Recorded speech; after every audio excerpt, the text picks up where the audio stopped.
Les doy la bienvenida a todos, espero que se encuentren bien, gracias por estar presentes. Mi nombre es Laura Balopi, hace casi 20 años que pertenezco a la Universidad de Palermo como docente titular y como alumna también. Y siempre es un placer estar coordinando estos encuentros. Les voy a dar la bienvenida, voy a decir unas palabras y vamos a comenzar con las ponencias que tienen preparadas para el día de hoy.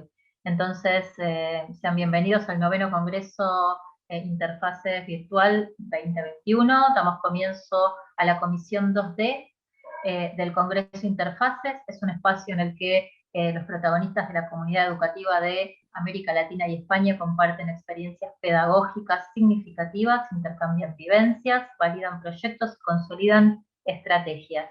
Este año el Congreso cuenta con 340 ponencias distribuidas en 33 comisiones en vivo. Cada ponencia dispondrá de 5 minutos. Bueno, si son más serán distribuidos, si son más expositores serán distribuidos en esos 5 minutos, obviamente.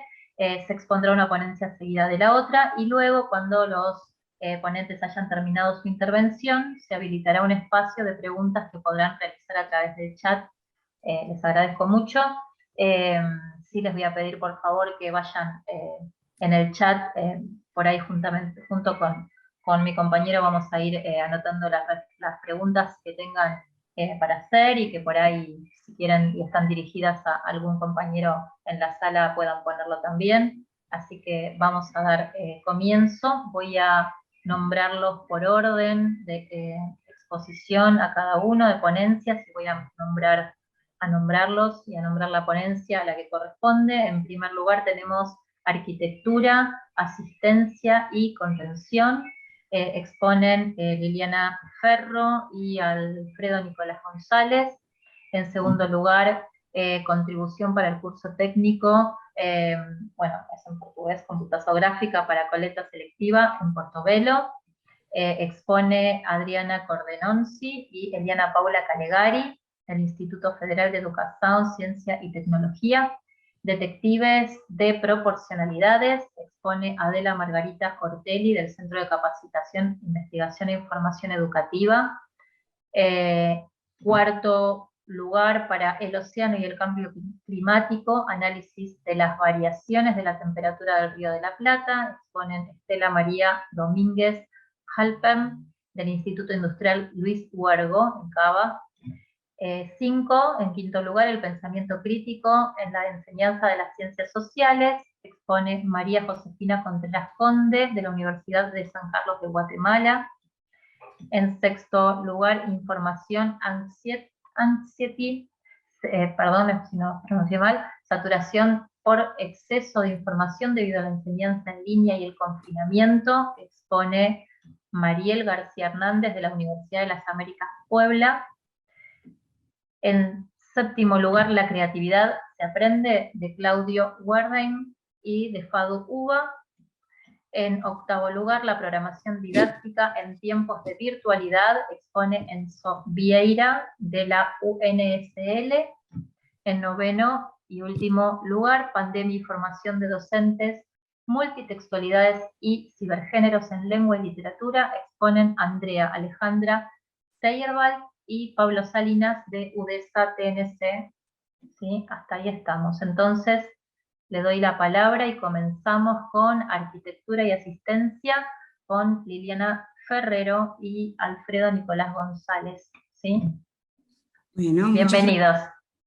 Muchas gracias, Laura. Gracias, Fer. Un gusto de compartir con ustedes un espacio. Bueno, hola, yo soy la arquitecta Liliana Ferrero, profesora titular del taller de Proyecto Arquitectónico Interdisciplinario y directora de proyectos PIUN, B607, el aprendizaje del proyecto arquitectónico entre lo global y lo local, de la Facultad de Arquitectura y Urbanismo de la Universidad Nacional de Tucumán. También soy directora de proyectos de extensión hacia la comunidad. Estoy acompañada por el arquitecto Nicolás González, que es auxiliar docente del taller interdisciplinario, integrante del proyecto de investigación y tutor de alumnos en actividades de extensión. Queremos compartir esta vez con ustedes una propuesta que tiene como objetivo mostrar una de las prácticas educativas solidarias concebida como una extensión de la actividad docente y de investigación, es decir, que es una comunicación institucional hacia la comunidad, realizada a partir del proyecto de investigación, pero complementada y compatibilizada en la actividad docente, en la práctica docente, en el taller con alumnos del tercer año. Esta experiencia, no sé si Nicolás puede ir compartiendo pantalla y mostrando algunos proyectos. Esta experiencia considera la arquitectura en un contexto social, como un continuo constructo de identidad. Propone repensar nuevas tipologías arquitectónicas que promueven soluciones ante problemas no tan nuevos, con la elaboración de proyectos que responden a un programa, Centro de Asistencia y Contención Social para Mujeres en situación de vulnerabilidad. Considera la arquitectura como un producto social del territorio que debe mimetizarse con las necesidades de la población. Es tanto responsable como receptora de revalorizar el papel de sus usuarios versátiles según cada contexto. Si bien en los últimos años las mujeres comenzaron a erguirse dentro de la sociedad gracias a la lucha por sus derechos, continúan subyaciendo bajo situaciones de vulnerabilidad debido a su condición de mujeres. Entendemos la situación de vulnerabilidad como un estado de desprotección social, económico y legal que acorrala a toda una franja social. Se manifiesta a través de la violencia de género, de la situación de calle, de la crianza de los hijos, la falta de educación sexual, entre otros. En contra de los abordajes binarios de exterior-interior, hombre-mujer, es necesario repensar la arquitectura, extraer a las mujeres del plano privado y trasladarlas al plano público, reinsertándolas en la comunidad. Ana Falú, que es una arquitecta tucumana, escribe sobre la omisión del género al pensar ciudades y cómo confrontar las desigualdades en el territorio mediante la distribución adecuada de servicios y equipamiento y apoyadas, por supuesto, por políticas públicas. Remarca 3 maneras en donde las mujeres son consideradas pobres, en cuanto a lo económico, en cuanto a los derechos y en cuanto a nuestro tiempo. Por otro lado, lo que Falú propone es realizar un tejido invisible que cohesione facilidades cotidianas para las mujeres, proveerlas de autonomía en su desplazamiento y desenvolvimiento, comenzando por el transporte, continuando por la salud, la educación, el trabajo, el cuidado infantil, la vivienda y, lo más significativo, los servicios de proximidad. Estos aspectos que acabo de nombrar fueron considerados en la práctica docente del taller.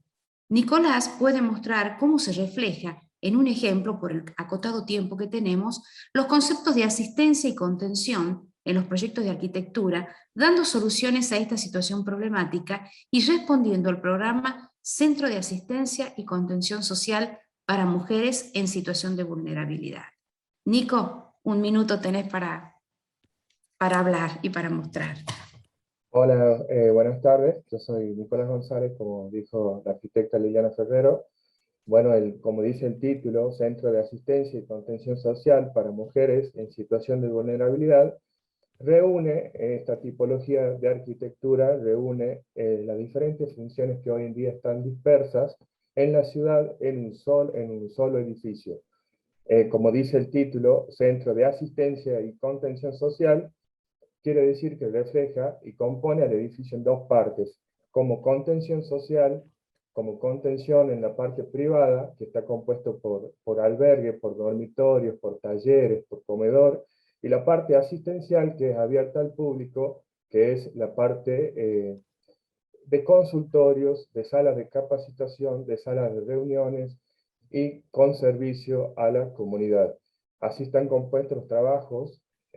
Fue una experiencia única como una nueva tipología de arquitectura, y fueron desarrolladas con varios alumnos y alumnas del taller interdisciplinario. Acá muestro el trabajo de un alumno en particular. Bueno, este es general la idea, digamos, en un plano, digamos que toda la parte social está abierta hacia la calle, hacia el espacio público, y la parte privada con una cierta privacidad hacia adentro del sitio en donde está inserto. Acá mostramos algunas imágenes de cómo se muestra, de cómo se relaciona con el espacio público, el edificio. Esto es en un sitio real, en la ciudad de Tucumán, en una zona residencial. Acá muestro las aulas de capacitación, las partes comunes, los pasillos, con una cierta iluminación. Acá mostramos el edificio desde arriba, cómo está compuesto por el sector público, y cómo está compuesto y situado en el terreno.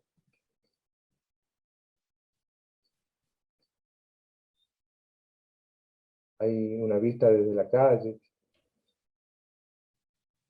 Toda la parte de asistencia sería hacia la parte de la calle, hacia el sector de la calle, en relación al espacio público, y la parte de dormitorios hacia adentro del terreno.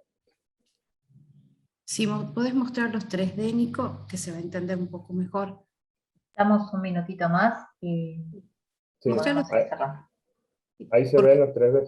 Sí. No, por eso está detenida la pantalla, por eso te decía. Si podés bajar la imagen para mostrar los 3D de los espacios generados como módulos de asistencia y contención. Ahí sí se ve, Nico. Esos serían los módulos del sector abierto hacia la calle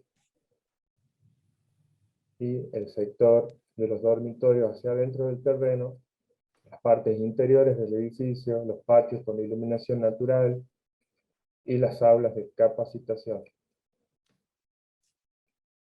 Gracias, Nico. Quería terminar diciendo que el taller se caracteriza por tomar temas reales de la comunidad para resolver con los estudiantes. No tomamos temas utópicos sin mínimas garantías de llegar a destino y luego lo donamos a las fundaciones, a las comunas, para que puedan gestionar su ejecución. Muchísimas gracias. Muchísimas gracias, Liliana y Nicolás, por la exposición, muy interesante.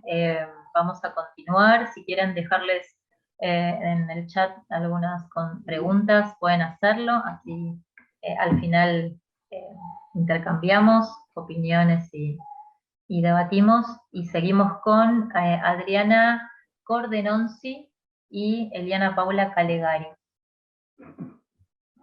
del Instituto Federal de Educação, Ciencia y Tecnología. ¿Están por ahí? Sim, estou aqui. Bem-vinda. Adriana, obrigada. Adriana, obrigado. Eu vou apresentar em português porque eu não sei falar espanhol. Eu entendo, mas eu não falo. Então, eu prefiro falar português. Intentemos, ambas partes. Vou compartilhar aqui, então, a minha apresentação.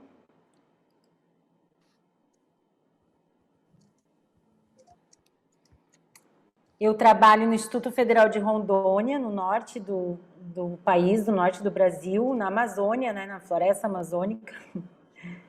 E nós temos aqui um curso, é basicamente uma instituição de cursos técnicos. Nós temos um curso técnico aqui de computação gráfica, que é concomitante ao ensino médio. Então, os alunos fazem, num turno, o ensino médio em outra instituição, e o ensino de técnico aqui no nosso instituto.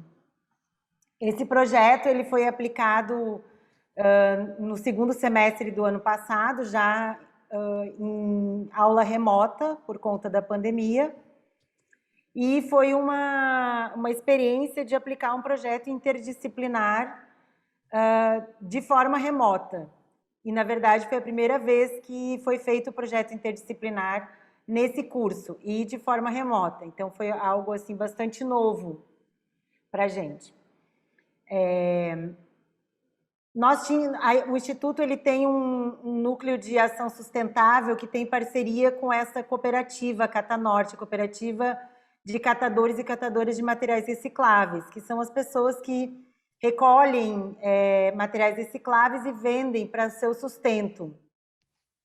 Nós temos um problema bem grande de lixo aqui, porque as pessoas não sabem separar o lixo e não há muita coleta seletiva.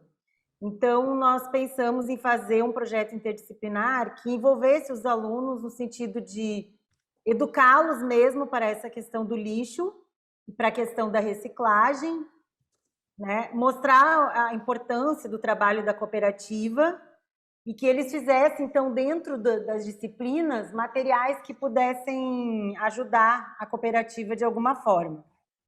Então, nós utilizamos a aprendizagem baseada em projetos, a interdisciplinaridade com todas as disciplinas do semestre, usamos tecnologias gratuitas disponíveis, porque nas aulas presenciais normais, nós utilizamos laboratório de informática com programas como AutoCAD, Adobe Photoshop, Adobe Illustrator, Adobe InDesign, quer dizer, programas mais profissionais, né, no laboratório de informática.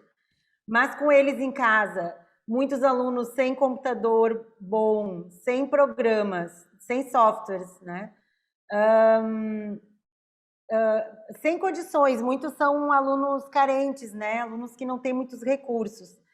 Então, a gente teve que utilizar algumas tecnologias, né? Alguns aplicativos gratuitos. Então, o projeto, o objetivo dele era criar soluções através da computação gráfica para melhorar a divulgação da coleta seletiva na cidade e a educação ambiental. As disciplinas que foram trabalhadas no semestre passado são essas que estão colocadas aí. A ética profissional e cidadania, que iniciou o trabalho falando sobre as questões ambientais e questões sociais relacionadas aos catadores de material reciclável. E a orientação para pesquisa e prática profissional, que ensinou eles a construírem um relatório, que era o relatório que eles teriam que fazer ao final do projeto. Depois, nós tivemos as disciplinas práticas de roteiro, com a criação de roteiro e storyboard para animação. A animação, que tentou fazer algum tipo de animação em stop motion com o que tinha disponível, né, de aplicativos. A disciplina de design de produto 1, eles criaram mascotes em toy art. E a disciplina de design gráfico 1, eles criaram alguns posts para redes sociais e assim, materiais gráficos.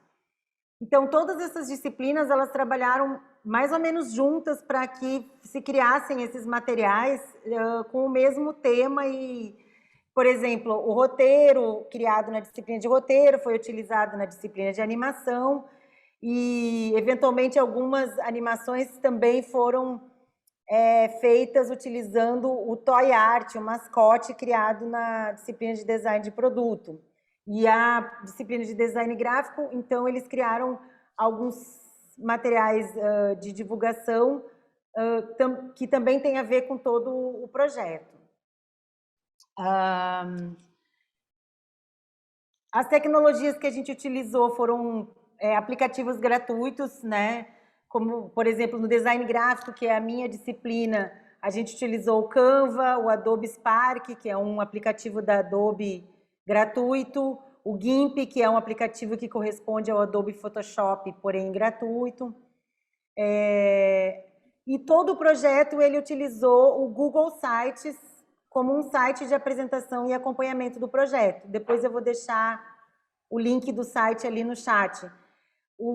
Nós tivemos alguns alunos bolsistas que ganharam uma pequena bolsa para ajudar no projeto e eles ficavam alimentando o site, fazendo pesquisas sobre essa questão da reciclagem, outros materiais gráficos já feitos, então pesquisas que serviram de subsídio para quem estava criando, né, para os alunos que estavam criando os materiais. Então, nós utilizamos o Google Site como uma forma de juntar todas as informações, né, e ter um portfólio, uma apresentação de todo o projeto e dos trabalhos dos alunos também. E aqui tem alguns trabalhos que eles fizeram, né, storyboard, materiais gráficos. Aqui tem os pequenos projetos de toy art ali em cima, né? Foram poucos alunos que participaram até o fim do projeto, muitos alunos tiveram muitas dificuldades, né? Devido à pandemia, então, assim, nós tivemos poucos grupos que participaram até o fim, mas eles gostaram muito, eles se sentiram muito felizes com o resultado, se sentiram assim, que conseguiram fazer alguma coisa boa no meio de toda aquela loucura da pandemia e da situação deles também tendo aula do ensino médio e aula do técnico todo online, né? Que é uma situação muito difícil para adolescente. E tivemos um encontro final de premiação online também, né? E o próprio troféu foi feito por um grupo de alunos também. Eles fizeram o projeto do troféu e nós mandamos fazer o troféu. E aí nós entregamos para os grupos o melhor roteiro, o melhor design gráfico, o melhor relatório, que cada grupo fez um relatório final, né, contando todo o processo da criação. E então esse foi o final do nosso trabalho. A gente não conseguiu colocar muito o resultado de forma prática, porque a cooperativa não estava conseguindo trabalhar muito durante a pandemia, né? Mas nós temos projetos no IFRO no retorno às aulas presenciais, trabalhar a questão da coleta seletiva dentro do IFRO mesmo, e a gente pretende resgatar esses trabalhos para ver o que a gente pode utilizar aqui dentro da instituição.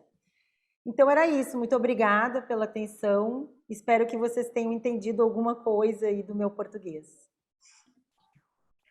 Te agradecemos mucho, Adriana, la exposición. Sí, a grandes rasgos comprendimos, creo, todos. Después, cualquier cosa, si alguno tiene alguna consulta, lo deja en el chat o lo hacemos de forma oral. Y vamos a continuar, entonces, gracias, Adriana. Quizás puedas dejar de compartir, así. Ahí vamos. Vamos a continuar con detectives de proporcionalidades, con Adela Margarita Ortelli, que la vi por ahí también, con ese Sarmiento, Muñiz, provincia de Buenos Aires. Adela. Acá estoy, buenas tardes a todos. Hola, Adela. Mi nombre es Adela. Y en primer lugar quiero agradecer a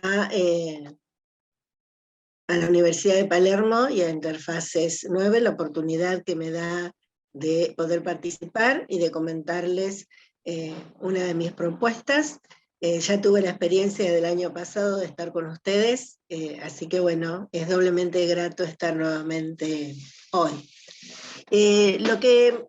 ¿En qué consiste mi propuesta? Y para darle un marco a esta propuesta, es que si bien siempre tuvimos un desafío como docentes, en esta pandemia, ya desde el año 2020, ese desafío se agrandó, se redobló, y es que continuamente nos tuvimos que estar reinventando, recreando, problematizando todo lo que hacíamos, ver cómo reformularlo para llegar a todo el alumnado, y en este caso estoy hablando de todos los niveles, no de un nivel educativo específico.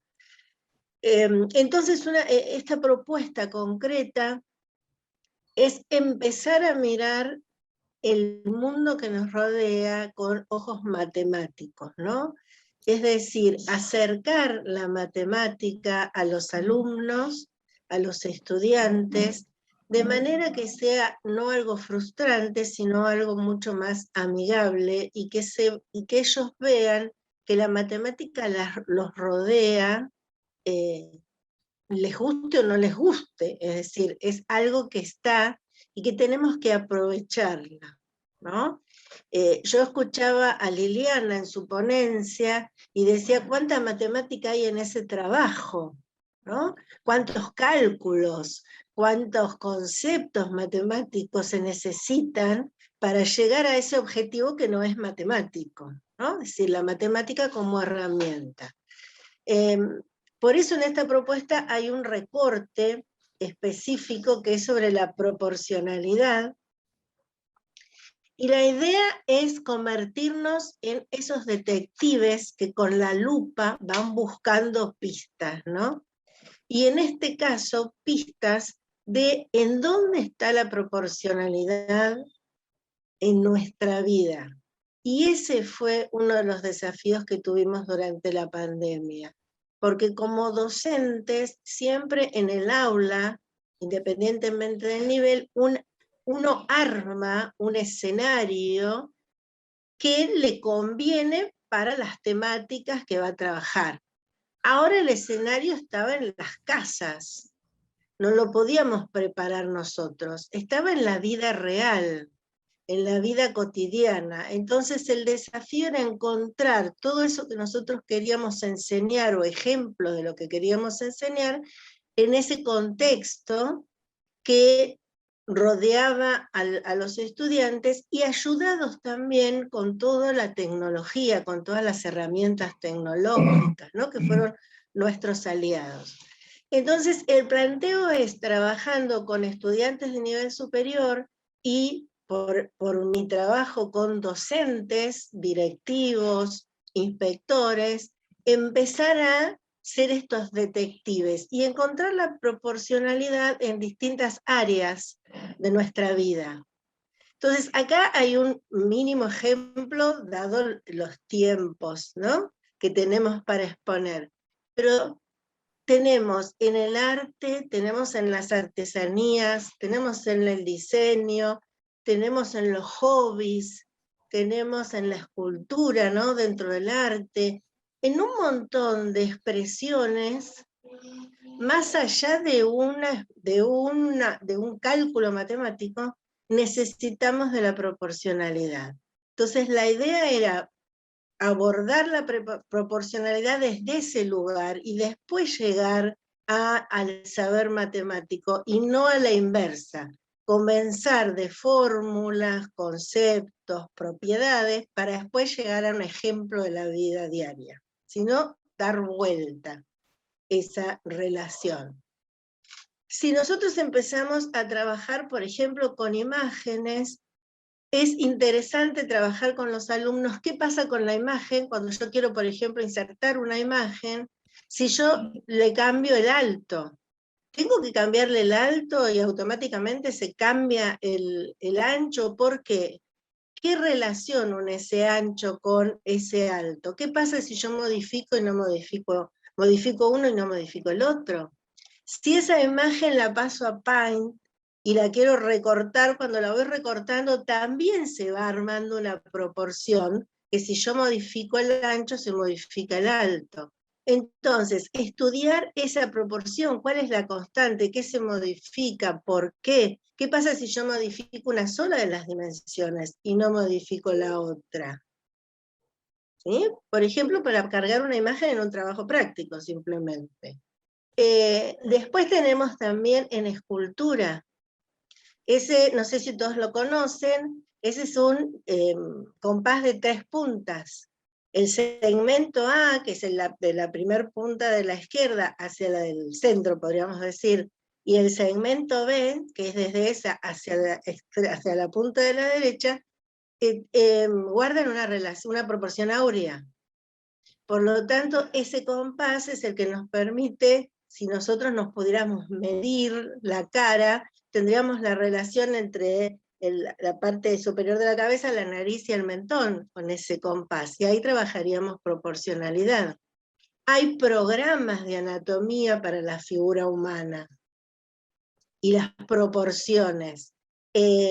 Acá están las proporciones de una cabeza, y qué pasa si yo modifico una, qué pasa con esas proporciones a lo largo de las edades, cómo se va modificando la altura de los ojos, por ejemplo, cuando uno es bebé, hasta cuando uno va creciendo, qué proporción hay entre perdón, los ojos y el mentón, ¿sí? Ir viendo todas esas cuestiones que obviamente depende del nivel en que yo esté, las voy a analizar más profundamente, ¿no?, o menos profundamente.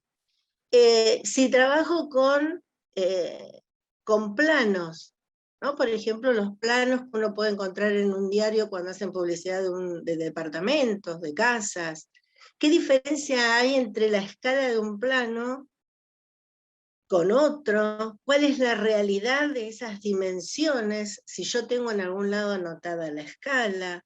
¿Qué diferencia hay entre hacer un plano y hacer una maqueta? ¿Qué cosas tengo que tener en cuenta, ¿no?, al pasar de 2 dimensiones a 3 dimensiones? ¿Qué proporcionalidad? si quiero hacer la maqueta de por ejemplo, del Puente de la Mujer, del Cabildo, y ahí me permite también ese abordaje de la matemática integrar con otras áreas, ¿sí? Que si yo trabajo simplemente lo algorítmico es mucho más difícil, yo les diría casi imposible relacionarlo con otras áreas. Y es mucho más difícil trabajar con un aprendizaje basado en proyectos, por ejemplo. ¿Sí? Otro ejemplo son las escalas en la publicidad. Yo a veces tengo una crema que figura gigantesca y cuando yo la voy a comprar es muy pequeña, ¿no? O al revés, por ejemplo, en un hobby como el aeromodelismo, por eso yo puse esa foto del avión. ¿Qué quiere decir que ese avión esté hecho en escala 1/15? ¿Qué quiere decir? ¿Qué quiere decir que la escala sea 1/4? Que un auto de carrera sea de la escala 1/2. ¿No? A veces uno lee esas cosas y los alumnos no tienen idea de lo que quiere decir. Entonces, ir hurgueteando, buscando, en general el ejemplo que más aparece y que no quise dejar de ponerlo es el tema de las recetas, ¿no? ¿Qué pasa si yo tengo una receta para 3 personas y quiero hacer esa comida para 5? Entonces, ¿cómo tengo que modificar la cantidad de cada ingrediente? Eso es lo más común, pero hay que obviamente es utilizable y es totalmente adecuado. Pero ¿por qué no buscar un poco más en otras cosas, en otros intereses? Si yo estoy hablando de danza, la cantidad de bailarines en relación al tamaño del escenario. ¿Qué pasa si modifico el ancho del escenario? Si yo duplico el ancho del escenario, ¿se me duplica la cantidad de bailarines? ¿No? Es para hacer preguntas, preguntas y preguntas, y la idea es que sean los estudiantes los que se hagan esas preguntas y busquen las respuestas. ¿Sí? Si trabajo con el Google Maps, por ejemplo, ¿cómo se van modificando las escalas de la esquina inferior derecha cuando yo voy agrandando, voy achicando? ¿Qué pista me da eso? ¿Qué me permite ver? ¿Qué me permite ver una imagen con escala 2 kilómetros, por ejemplo, con otra que tiene escala, no sé, 50 kilómetros? ¿Qué puedo ver y qué no puedo ver cuando cambio de escala? ¿Cómo puedo hacer para representarlo? Si vamos, por ejemplo, a las artesanías, hay toda una proporción para elaborar velas de soja, que ahora están muy de moda, uno escucha, ¿no? Propagandas de velas de soja y aromatizadores. ¿Cuál es la proporción de cera que tengo que colocar con un quemador para que esa vela realmente dure? ¿Qué proporción tengo que usar entre el alcohol de cereal y la esencia para un aromatizador? Ahí estoy trabajando con todo porcentaje y eso también es una aplicación de proporcionalidad. Si estoy con un grupo que está, no sé, que tiene interés en bordar o que alguien le está enseñando a bordar, ¿cómo hago para ampliar o achicar esos esquemas?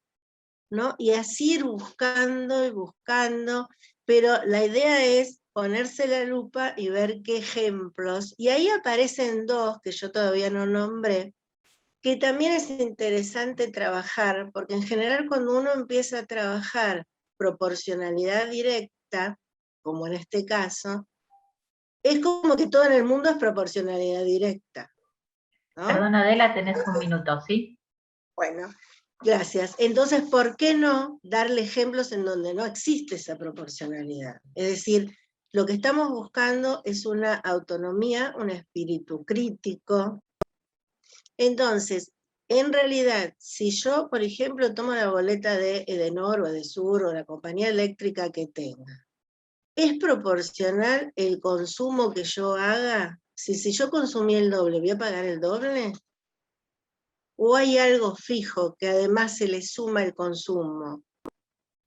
¿Es proporcional? Yo puedo decir que hay una relación proporcional entre el costo y lo que tengo y lo que consumí. Otro ejemplo para analizar es, por ejemplo, las tarifas de los avisos en los diarios, ¿no?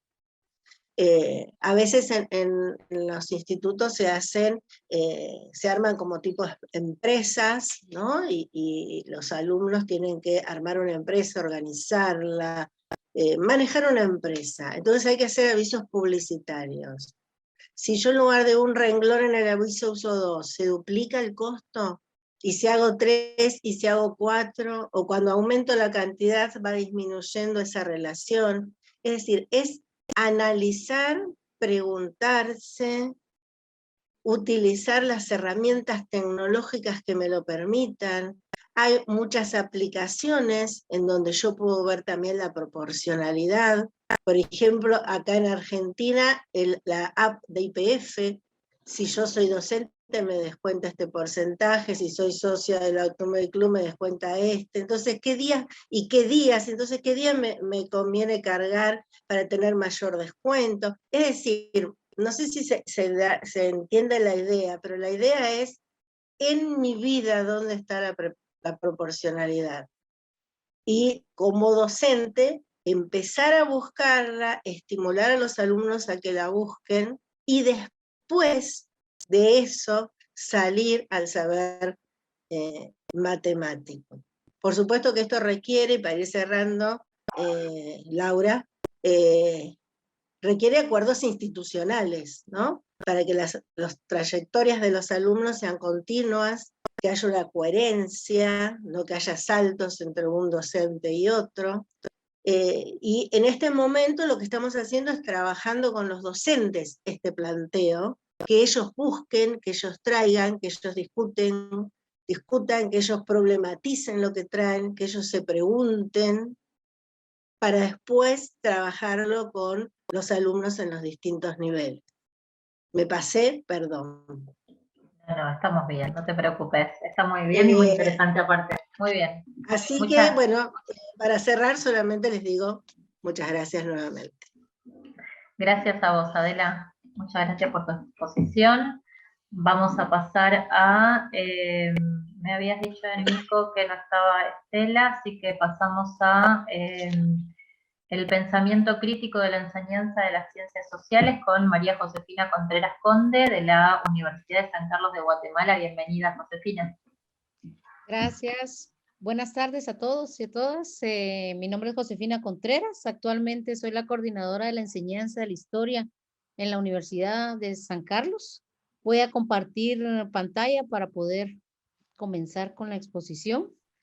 La idea de esta exposición es ver el pensamiento crítico en la enseñanza directamente de las ciencias sociales. Voy a hacer un panorama general y luego aterrizo en las ciencias sociales. Esa es la ruta que propongo. Voy a comenzar con algunos prejuicios o paradigmas del pensamiento crítico.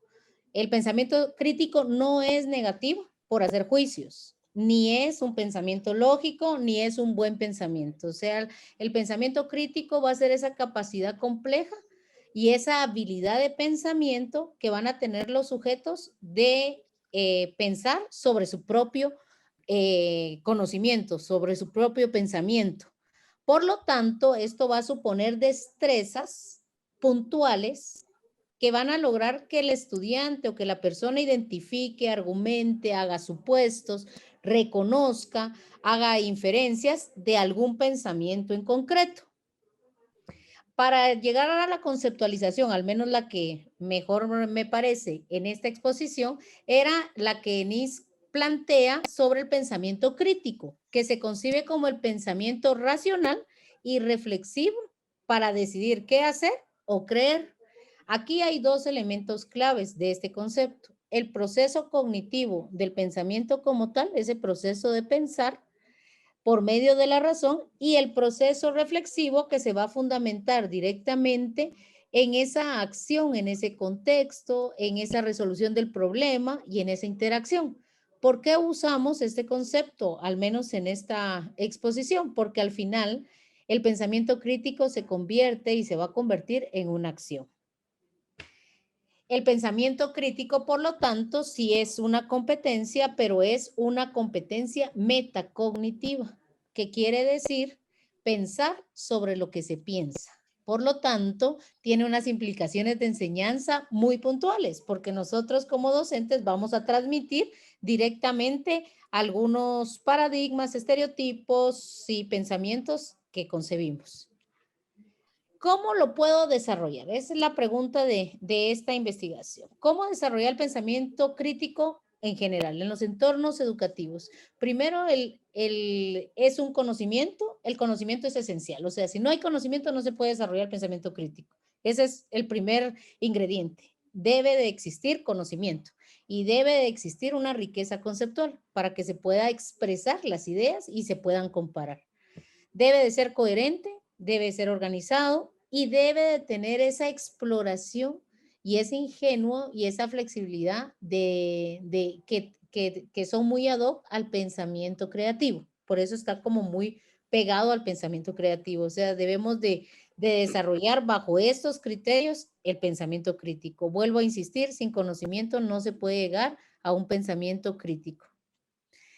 Piet desarrolla habilidades de pensamiento como en 3 fases. Él habla de que se puede hacer en 3 momentos o en 3 procesos directamente en el aula o en los entornos educativos. Primero, habla de clarificar la información. Luego, elaborar un juicio sobre esa fiabilidad de información que se buscó. Y de último, evaluar esas informaciones. Para ello, él propone clarificar la información es hacer preguntas y hacer las preguntas correctas. Concebir las ideas del autor, de los autores o de las perspectivas que está analizando. Juzgar las definiciones. Distinguir los diferentes elementos de argumentación. Identificar y aclarar problemas importantes. O sea, al clarificar la información y se tiene estas características, el estudiante o la persona va a lograr tener una capacidad para elaborar un juicio sobre la fiabilidad de la información. Y entonces esa capacidad se le plantea o él propone, ¿verdad? Juzgar la credibilidad de la fuente, o sea, que yo pueda determinar qué credibilidad tienen las fuentes de investigación que uso, la información en sí, qué tan fiable es o creíble, identificar las cuestiones que están implícitas dentro del contenido y ver la validez lógica de la argumentación. O sea, esa capacidad de elaborar el juicio es tener esa validez, esa lógica para ver la credibilidad de la información que estoy transmitiendo. Y por último, el último proceso que él plantea es la capacidad de evaluar las informaciones. O sea que aquí yo tengo que partir desde las conclusiones, o sea, obtener conclusiones apropiadas para poder evaluar, hacer generalizaciones, inferir, hacer hipótesis y formularme hipótesis y preguntas de investigación para desarrollar esa capacidad de evaluar la información, ese argumento y ese criterio que voy a ir desarrollando en el aula. Entonces se genera y se reformula una argumentación con ello, ¿verdad? Ahora, ¿cómo enseñar ese pensamiento crítico directamente en una materia, en las ciencias sociales? Las ciencias sociales se presta para desarrollar el pensamiento crítico y muchos docentes ya desarrollan ese pensamiento crítico, pero no lo tienen sistematizado para poderlo, para ponerlo metodológicamente dentro de su circuito didáctico.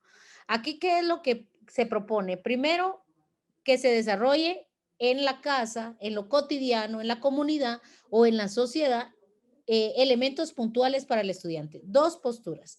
Afuera de la casa, desarrollarles esa curiosidad en los ambientes cotidianos. Están en el parque y qué curiosidad, qué preguntas les vienen al ver esa dinámica social o ver la naturaleza. Entonces ahí ya están desarrollando esa curiosidad. También se sugiere que estén informados de todo, que se miren noticias, que miren las coyunturas, que lean, que tengan confianza en esa indagación que ellos tienen cotidianamente. Eso es para que los alumnos se les fortalezca la parte reflexiva y la parte del pensamiento crítico fuera del aula. Tener una mente abierta con puntos divergentes y diferentes en algunas pláticas coloquiales.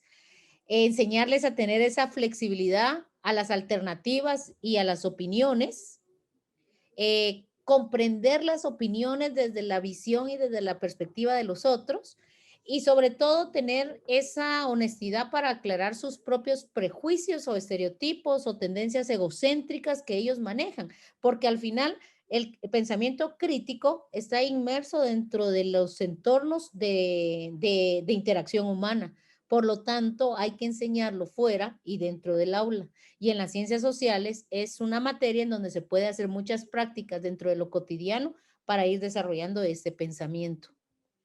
Luego, en el aula, algunas ideas que presentamos o que se presentan ahorita es esa claridad con el planteamiento de preguntas. O sea, el pensamiento crítico va ligado a realizar las preguntas adecuadas y deben de ser claras y deben de provocar o querer resolver un problema y provocar pensar. Tener cuidado con la búsqueda de la información, ser sensato en esa selección de información y de criterios para usar tal contenido o tal pensamiento o tal perspectiva, centrar la atención a las dificultades, o sea, al problema que se quiere solucionar, sustentar y comparar la información de diferentes fuentes, que interpreten y realicen inferencias, que ellos generen una postura personal a través de toda esa secuencia que se presenta, una postura personal en relación a las conclusiones y al contenido que están desarrollando, y luego evaluar en forma de pregunta tanto la postura que se tiene, tanto las conclusiones a las que se llegaron, como a las perspectivas y a los enfoques de otros autores o de otras personas. Al final, el enseñar el pensamiento crítico puede tener una ruta, no puede funcionar en todos los contextos de la misma forma, pero sí se puede desarrollar metodológicamente ese proceso para que el estudiante desarrolle ese pensamiento superior y que pueda hacer aproximaciones, inferencias, se atreva a construir conocimiento. Yo aquí les presento, ¿verdad?, una parte del rol del docente. En realidad, ¿qué podría hacer el docente? Tiene que crear un ambiente que favorezca el pensamiento crítico.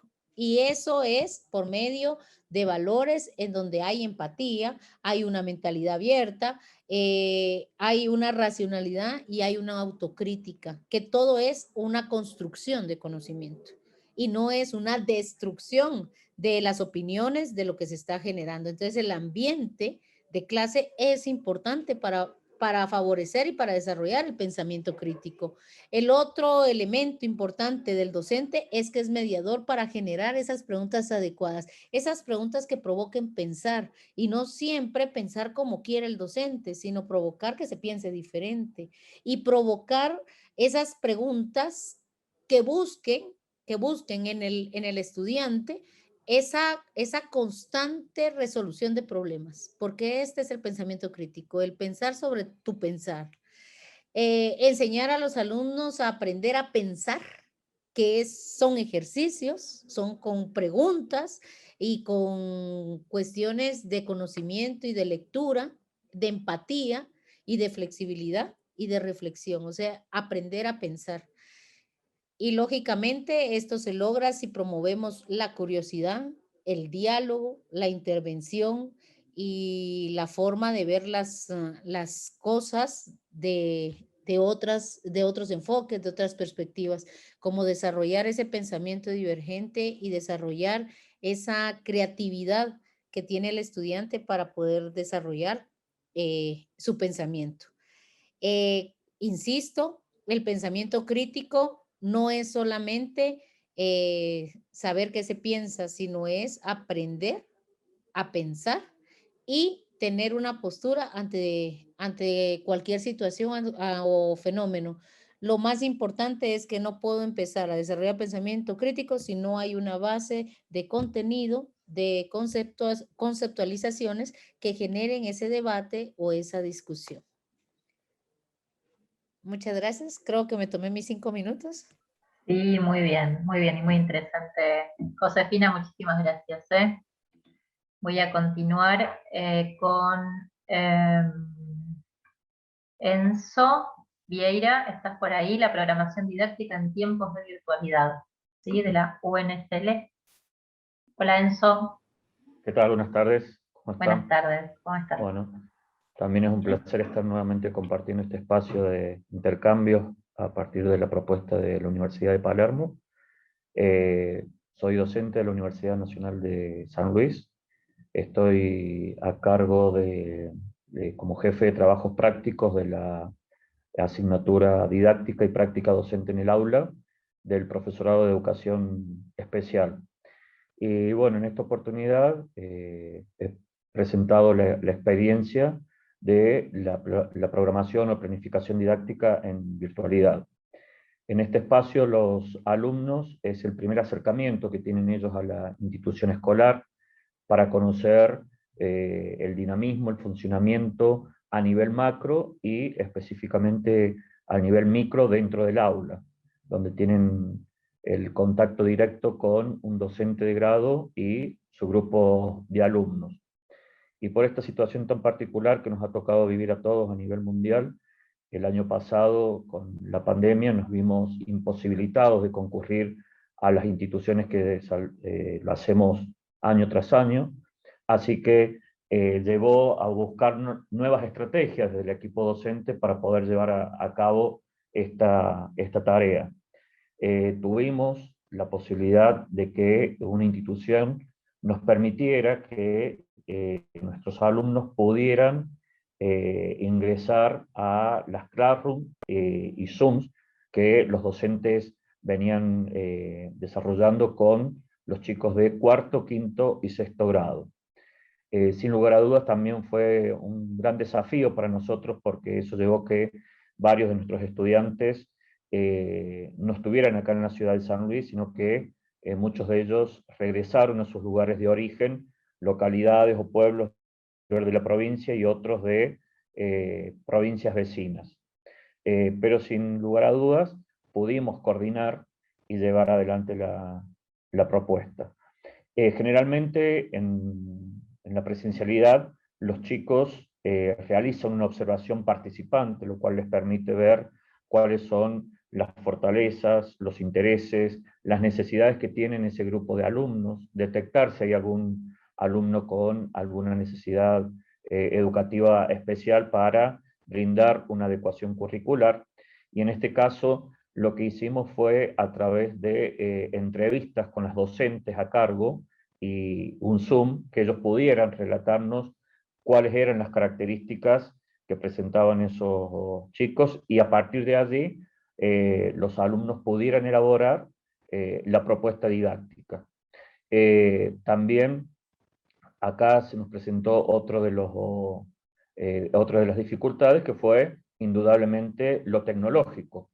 El manejo por allí, o tener ciertas competencias digitales para llevar adelante el uso de Classroom, el uso de Zoom o Meet, o asimismo aquellos recursos didácticos que los practicantes querían elaborar y que luego, por dificultades de los propios alumnos de carecer conexión a Internet o dispositivos, no podían llevarlos a la práctica. Teniendo en cuenta que como docentes ellos tienen que tomar ciertas decisiones en cuanto a esa programación didáctica que van a poner en ejecución. También en el medio del desarrollo de la experiencia tuvieron que enfrentar las decisiones que se iban tomando paulatinamente desde el Ministerio de Educación de la provincia, como fue la ejecución o el trabajo a partir de unidades pedagógicas, y establecer allí las articulaciones no solo entre los distintos ciclos, sino entre los distintos grados, primero y segundo, segundo y tercero, tercero y cuarto, cuarto, quinto, quinto y sexto grado. Esto realizando un trabajo arduo con los docentes de grado de las escuelas en las cuales estábamos inmersos, y a su vez con el acompañamiento del equipo curricular o técnico desde el Ministerio. Por otro lado, fue, digamos, muy positivo para los alumnos practicantes porque pudieron ver fortalecido en sí el trabajo en grupo, lo que significó el acompañamiento entre ellos y buscar nuevas estrategias o la apuesta de la innovación o la creatividad ante las dificultades que se presentaban. Así surgió el trabajo o propuesta de grupos de WhatsApp, otras aplicaciones como TikTok, nuevas plataformas digitales que ellos tenían a su alcance y que podían ser aplicadas a la tarea docente. Teniendo en cuenta que en todo momento esta práctica docente es muy compleja, atravesada por múltiples factores, ¿no? Desde el contexto escolar, desde el campo cultural, desde lo político, desde lo social, y ahora lo veíamos atravesado fundamentalmente desde la salud, que eso también interfirió bastante, e indudablemente desde lo tecnológico. Sin lugar a dudas, cuando tuvimos el cierre de manera presencial con nuestros alumnos recién este año, en lo que fue los meses de febrero y marzo, en los cuales ellos rindieron su coloquio, pudieron visualizar o hacer una pequeña evaluación en función de cuáles fueron los aspectos positivos y negativos del desarrollo de la asignatura. Marcaron específicamente cómo la falta del conocimiento de lo tecnológico o las competencias digitales, no solo desde lo personal, sino también una evaluación dentro del propio plan de estudios, dentro de la universidad, entendiendo por otro lado, como muy contradictorio, que estamos hablando hoy en día de la inmersión de esta bimodalidad virtual y presencial. Por otro lado, ver que no siempre una planificación o una propuesta didáctica es cerrada, sino que debe ser totalmente flexible, abierta, y estar atentos a esos imprevistos que pueden ir surgiendo, o por allí no todo aquello que uno planifica, piensa, vamos a obtener lo esperado y poder revertir la situación. También revalorizar y tener una gran importancia el encuentro presencial entre docente y alumno en esta tarea en conjunto, y que tiene que ver y que le da lugar al proceso de enseñanza-aprendizaje. Y por el otro lado, el gran desafío que fue de poder articular en cuanto a la complejidad y la nueva propuesta de unidad pedagógica dentro de la institución escolar. Muchísimas gracias, Enzo. No, por favor.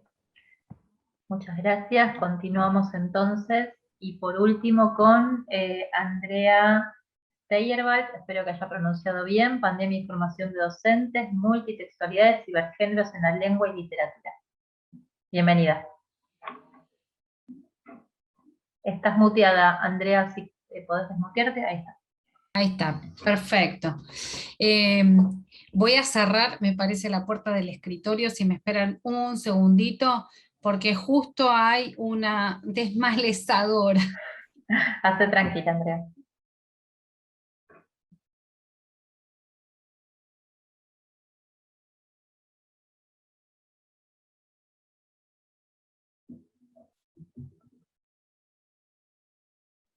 Perfecto, ahora sí, díganme Ahí ustedes estamos. si se escucha mucho ruido. No, se escucha perfecto ahora. ¿No se escucha? Bueno, estaba escuchando atentamente las presentaciones, y la de Enzo resuena bastante con la que he preparado, y a ver, ahí está, ahí estoy compartiendo pantalla, y básicamente supongo que ahí lo están viendo. Bueno, no es muy novedoso lo que vengo a presentar, sino simplemente es el comienzo de un proyecto de investigación, de los recientemente financiados por el INFOD para los Institutos Superiores de Formación Docente. En este caso, queremos llegar a indagar y a recuperar con el material que tenemos y también con entrevistas en profundidad el marco de las escenas de lectura. Queremos tratar de, a partir de algunos atributos respecto de participantes, dispositivos y tipos de interacciones, llegar a describir en una carrera del profesorado que es lengua y literatura, como bien lo dice el título, justamente descubrir eso, las situaciones de lectura en ASPO.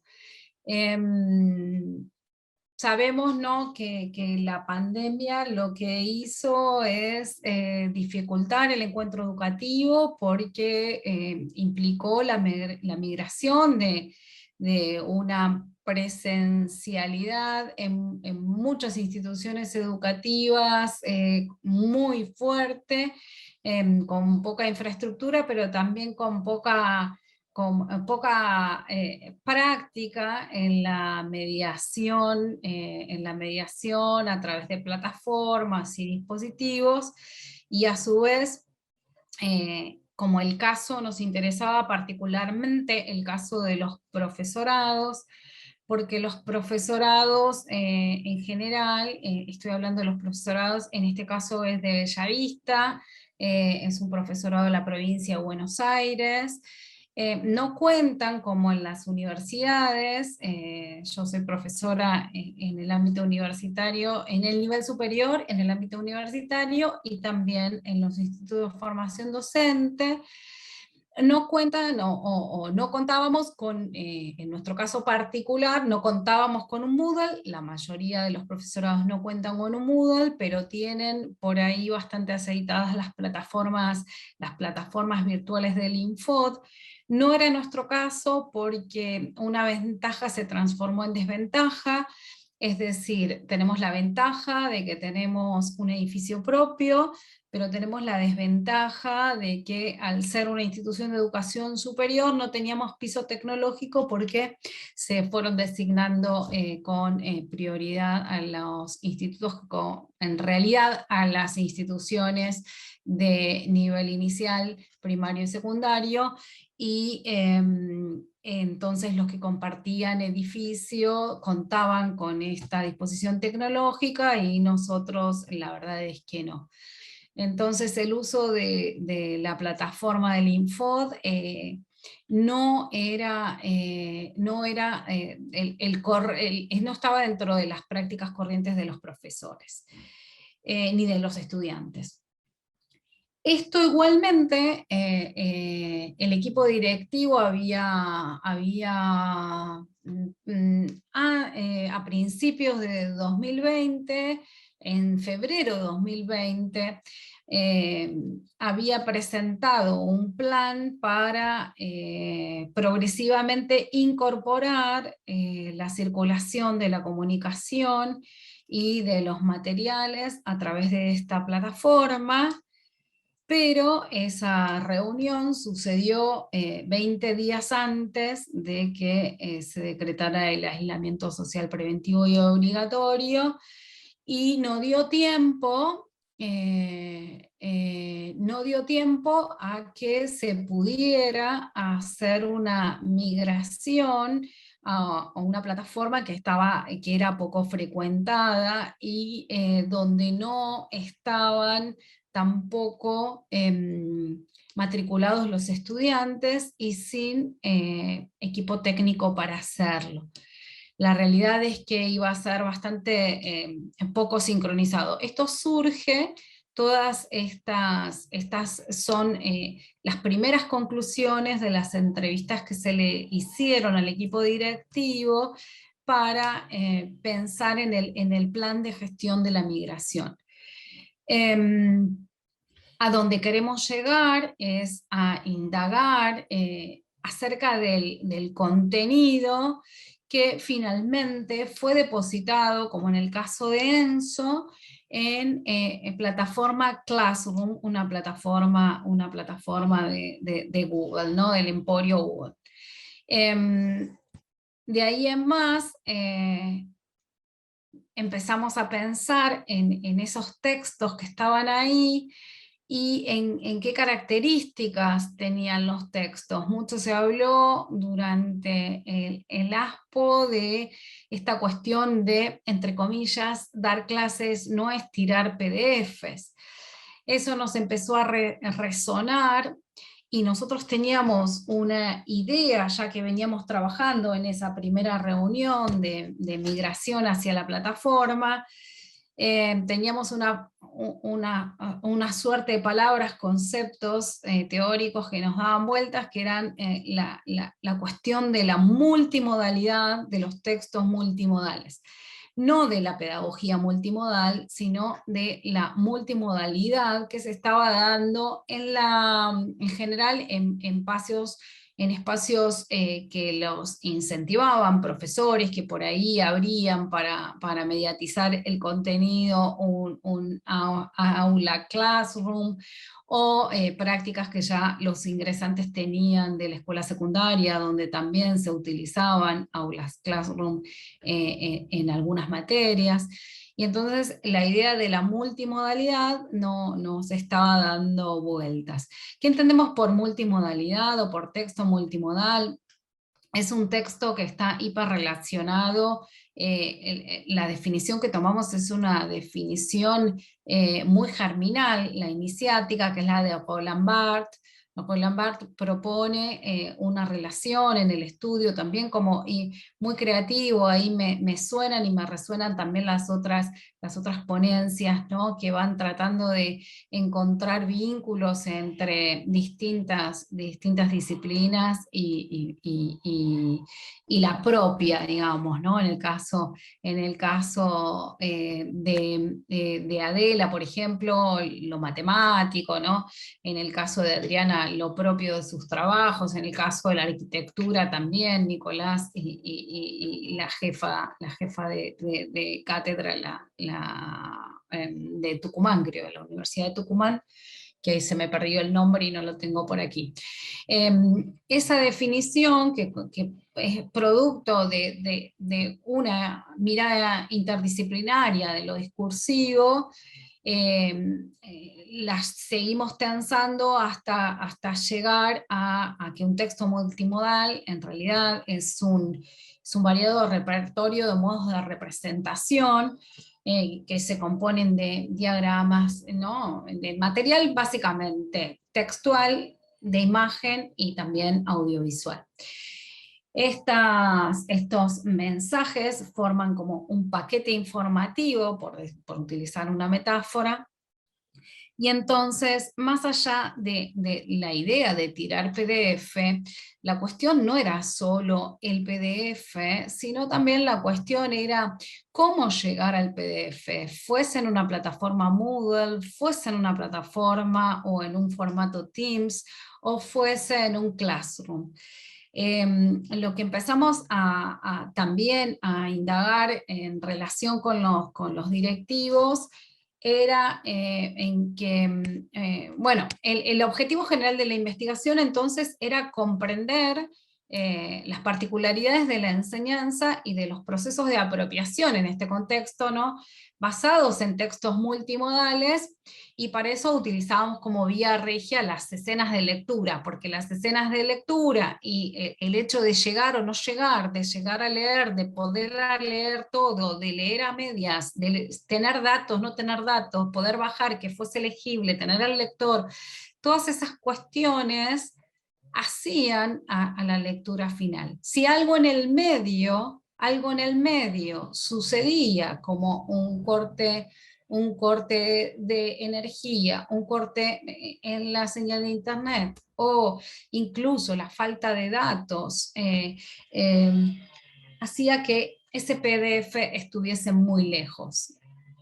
Estaba accesible, pero no había, estaba disponible, pero no había acceso, ¿no? Entonces eso fue lo que más nos centramos y nos estamos centrando en investigar, porque este es un proyecto que estamos comenzando a desarrollar. Como les dije, la unidad de análisis justamente es la escena de lectura.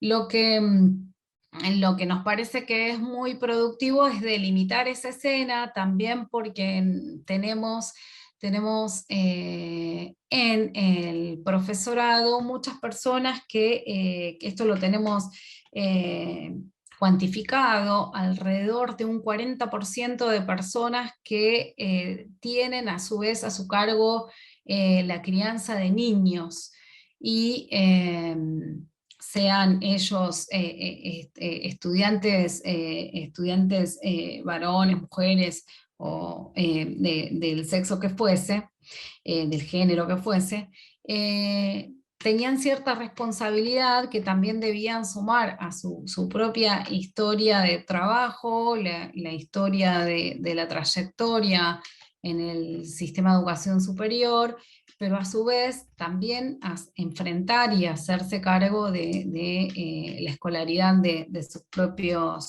propios hijos e hijas. Entonces nos parecía que armar entrevistas en esa línea era interesante. Las entrevistas ya las tenemos seleccionadas. Hemos tratado de seleccionar una muestra en función de la población de 2 cursos que tomamos para estudiar en profundidad. Una encuesta se va a hacer a todos los estudiantes del profesorado, o en formulario Google, una estandarizada, pero las en profundidad se van a hacer sobre todo en primero y segundo año, y en 2 materias en particular. Una materia que tiene un volumen como historia social de la literatura, un volumen de lectura muy amplio, y otra materia que tiene un volumen de lectura como semiología, que es un volumen de lectura no tan profuso, pero sí muy complejo. Entonces tomamos ahí 2 variables para delimitar las problemáticas que pudiera haber en ese punto. Como les dije, las entrevistas en profundidad, más allá de otros instrumentos de recolección, como los que les vengo contando, de los formularios, la descripción, tenemos estudiantes adscriptos que están trabajando en esta descripción, la descripción a partir de los primeros planteamientos que las consignas en las 2 materias ofrecen, a partir del análisis de estas consignas en la plataforma Google. Y lo que sí tenemos hasta ahora trabajado es todo esto, y más procesado, esto que tiene que ver con las decisiones del equipo directivo, cómo construyeron esa toma de decisiones. En este caso, justamente, por suerte, se había constituido un equipo directivo bastante importante, o sea, es un instituto que cuenta con director, vicedirector, 2 regentes, jefes de área, y también un núcleo importante de preceptores. Entonces, es cierto que no había soporte técnico, pero lo que hicieron en la toma de decisiones fue fragmentar y segmentar roles y nombrar referentes para cada una de las actividades. En consenso, ese equipo de trabajo lo que hizo, bueno, fue evaluar el uso de plataformas públicas y privadas. Ahí el tema era la gestión de los datos y el consumo de datos. Se seleccionó Classroom porque dentro de las privadas era de la que los profesores tenían conocimiento, vago u óptimo, y los estudiantes en general también en la misma línea. Si ya lo habían utilizado, lo conocían, y si no, era bastante amigable. Una de las dificultades que tenía, o las resistencias que tenía, que ofrecía en ese momento Classroom, de parte de los profesores que la conocían, había algunos que no se sentían cómodos porque responde a un modelo muy tradicional, en donde, bueno, si un trabajo se entrega fuera de tiempo, aparece como la sanción, ¿no? Una sanción muy, que era muy incongruente con el discurso que escuchaban los estudiantes, y generó algunas rispideces de estudiantes diciendo, ¿cómo es que me pone este cartelón rojo si es que yo no me pude conectar? Bueno, estas cuestiones que se fueron luego subsanando, sistematizando la comunicación y armando sobre todo tutoriales que empezaron a advertir y empezaron a explicar o a poner sobre la mesa el modelo de trabajo de Classroom, que por ahí no tenía que ver con un acto sancionador por parte del profesor o la profesora, sino más bien un seteo propio del sistema. Y había algunos profesores obviamente que desconocían que eso sucedía, y entonces al poner fechas muy justas había alto incumplimiento y operaban ciertas rispideces ahí también. En ese sentido, bueno, una de las cosas que rescata el equipo directivo también es un sistema, porque no estaba formado el centro de estudiantes, entonces la comunicación entre docentes, equipo directivo y estudiantes al principio fue un tanto caótica. Se centralizó todo por la página, que no era la vía de comunicación a la que los estudiantes estaban acostumbrados, y se designaron para comunicar para hacer una vía directa de comunicación y de mensajes. Se seleccionaron, cada grupo seleccionó de cada curso y de cada carrera, tiene 9 carreras el profesorado, se seleccionaron 2 delegados por turno. Y a partir de ahí se canalizaba toda la información, se iban dando las directivas y se distribuían tutoriales con estos sistemas tipo Screencast o Loom, que son muy fáciles de usar cuando uno ya ha aprendido, obviamente, para facilitar la comunicación entre la comunidad educativa. Bueno, nos queda, por supuesto, estos son los datos del proyecto, nos queda ahora sistematizar esas escenas de lectura, lo que hemos descrito hasta el momento es básicamente el escenario y el contexto. La presentación de los proyectos fue reciente, fue en agosto, hasta el 31 de agosto, así que estamos en los primeros momentos y no sabemos si vamos a recibir el financiamiento o no, pero por lo pronto, como hay tanto cúmulo de información registrada, porque esta es una de las cuestiones, ¿no? Mucho ha quedado sistematizado en plataformas, hay la verdad interés por tratar de recuperar algo de la experiencia a partir de lo que nos puedan proveer esos datos y las entrevistas. Bueno, muchas gracias, gracias a todos por escuchar, y fue muy gustoso escucharlos también. Bueno, Andrea, te agradecemos mucho tu ponencia. Vamos a continuar, vamos a volver con Claudio. ¿Sí? ¿Cómo estás, Claudio? Hola. Muy bien, ahí me desmuteé. Buenísimo, te dejo el espacio como para que expongas y te damos la bienvenida. Muchas gracias. A vos. Voy a compartir pantalla.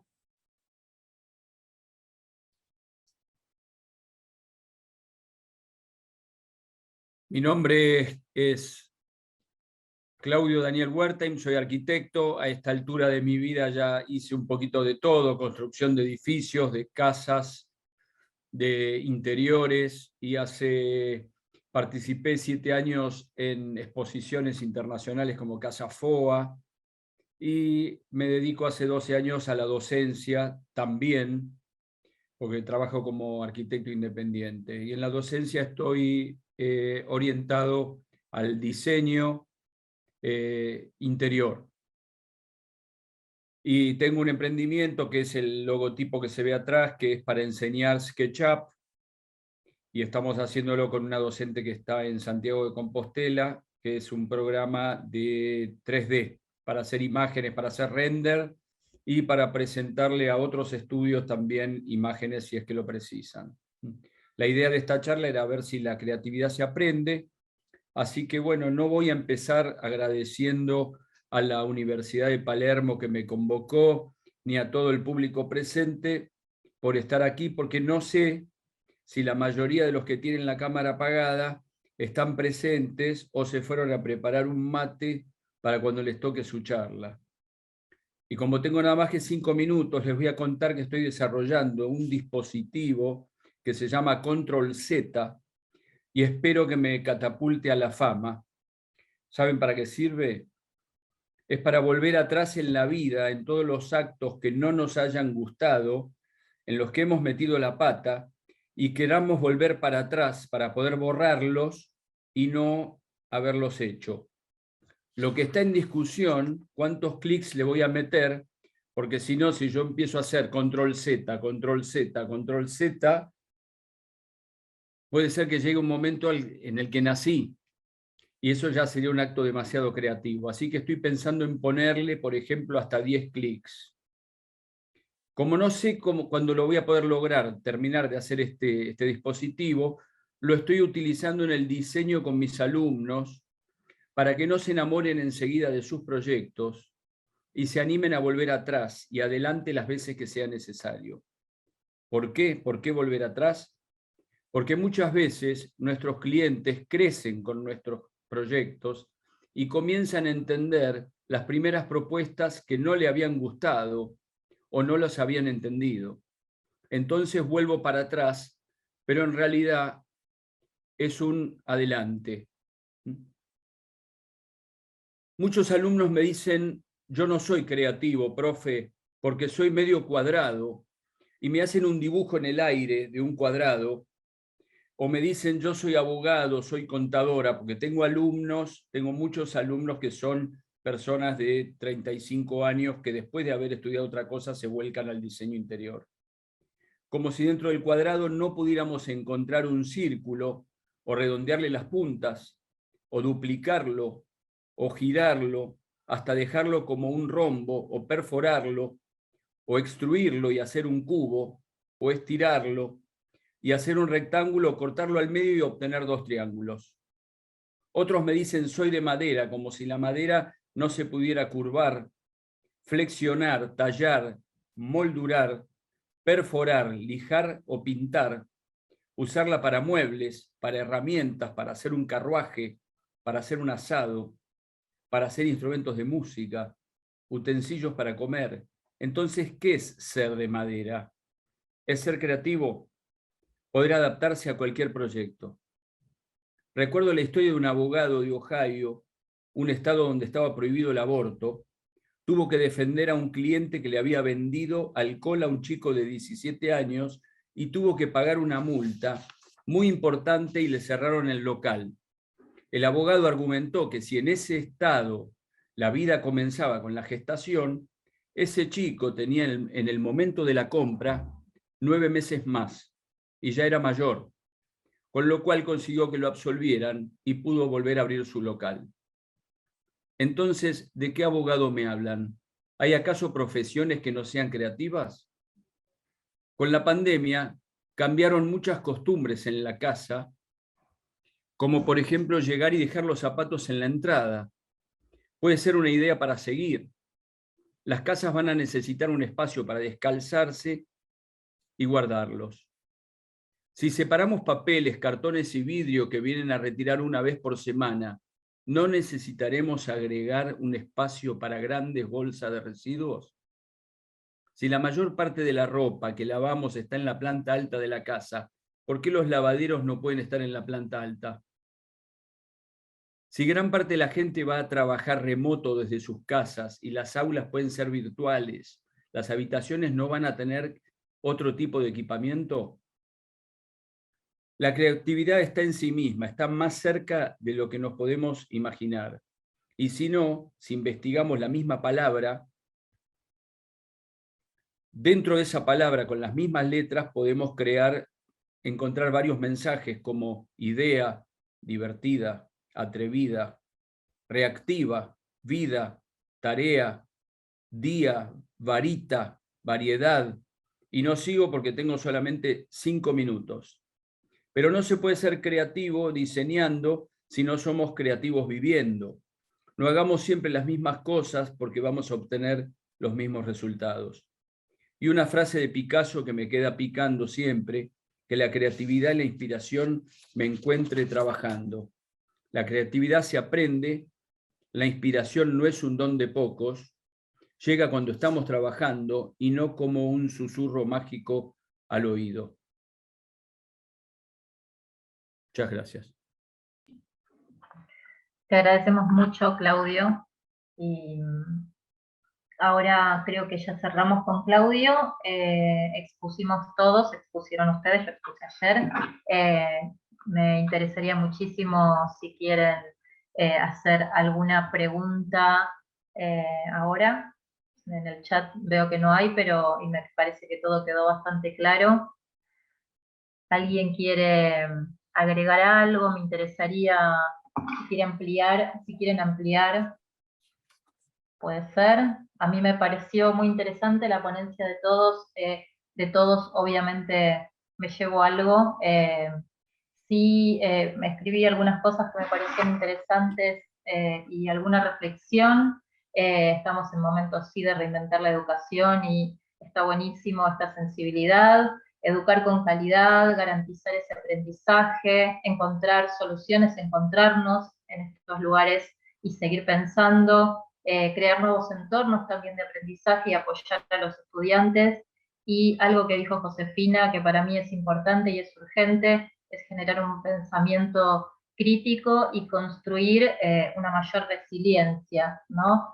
Yo sí les agradezco a los que están con cámaras y a los que están sin cámaras, solo por el hecho de estar presente y estar acá en este encuentro. Así que les agradezco a todos mucho. Si quiere alguno exponer algún pensamiento, está abierto, y si no, bueno, vamos a dar cierre.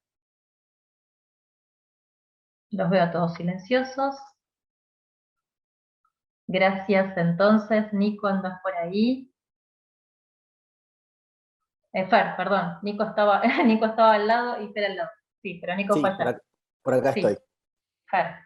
Buenísimo. Bueno. Entonces, veo que están todos bastante claros y nada, eso.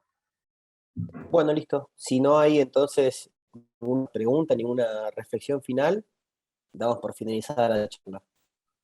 Buenísimo, entonces. Gracias a todos por estar presentes y por estar en este encuentro Interfaces, 9ª edición.